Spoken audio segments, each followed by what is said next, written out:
I am Beardmohbox, and as the CFP championship game is coming up between Alabama and Clemson, I thought it would be a good idea to take the players from those colleges that are now in the NFL, put them on two teams and see which of those colleges matches up better. As always, I obviously have to choose two host NFL teams for this, and the teams I've chosen are the Miami Dolphins, as that is the last team that Nick Saban coached in the NFL, and I tried to do the same for Clemson's head coach, Dabo Swinney, but he's only ever coached at Alabama and Clemson. So what I've done there is I've gone with the Bills because they already had a lot of Clemson players. It was between them and the Saints, but then one of the Clemson players on the Saints was CJ Spiller, who was already at the Bills anyway, so I've gone with the Bills for them. Unfortunately, Swinney wasn't an NFL team for me to choose, but it still makes sense, and we ended up with a divisional matchup anyway, but that's irrelevant because they're completely different teams. And off we head into it. We'll start with the number 1 rated team in the country, 14-0 Clemson, and at quarterback they have clipboard Jesus, Charlie Whitehurst, and you know, who wouldn't want that guy starting for them? On to running back we have Andre Ellington, and at fullback we switched CJ Spiller to fullback. It was between the two of them, and CJ Spiller's a little bit taller and a little bit heavier, still only a 54 overall fullback, but it'll have to do. On to wide receiver where DeAndre Hopkins and Sammy Watkins make up a formidable receiving force with 96 overall and 90 overall. At tight end, Dwayne Allen, also a very good addition, and the line here now gets a little bit weaker for Clemson. This is Beardmohbox from the editing room. Hairston is the left tackle at 66 overall, down to 69 with Shatley, and Taj Boyd here. This is a wrinkle.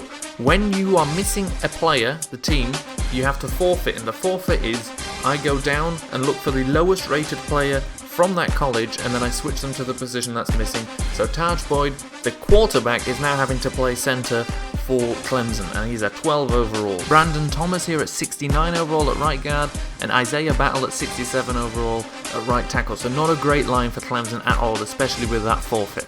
The defense, however, does look better, especially on the line with Vic Beasley Jr. at left end, 83, Jarvis Jenkins at 70, and Grady Jarrett at 74, and Daquan Bowers at 73. Cavell Connor at left outside linebacker at 75 overall, Stephon Anthony 74 at middle linebacker, and Tony Stewart, who was already with the Bills, at 64 overall at right outside linebacker. So once again, not the strongest showing here at the linebacking corps. Onto the cornerbacks, Byron Maxwell and Cody Sensabaugh, 80 overall and 72 overall. Marcus Gilchrist at safety at 83 overall, and then Chris Clemens, who had to move from free safety to strong safety to make up the team, at 78 overall. Catanzaro from the Cardinals at 85 overall, and finishing it all up with Bradley Pinion, 75 overall at punter. So on to Alabama, and they start with AJ McCarron at 76 overall at quarterback, and Eddie Lacy at 84 overall at running back. Marcus Ingram was also an option, but I just went for Lacy as the younger option. There wasn't really much more behind it than that. Fowler, an 87 rated fullback from the Titans in his rookie year here. Onto wide receiver where we have a great matchup between the two teams. Julio Jones and Amari Cooper at 98 and 85 overall against DeAndre Hopkins and Sammy Watkins. That is a matchup for the ages, but I take Julio Jones over anybody else. Onto tight end we have Michael Williams from the Patriots at 74 overall. Not so great at tight end, but not bad either. And Andre Smith, a 65 overall left tackle. I had to move him over from the right side. Evan Mathis, 92 guard. Barrett Jones at center at 71 overall. DJ Fluker, right guard at 78 overall. And at right tackle we have my man Cyrus at 71 overall. So that was a pretty good offensive line from Alabama, apart from the weak left tackle spot. And onto the defensive line, where they're a little bit weak, with Joffrey Payton at 68 overall from the Texans. Wallace Gilbury, 78 overall with the Bengals, and Marcel Darius at 91 overall, anchoring that defensive line from the Bills, of course.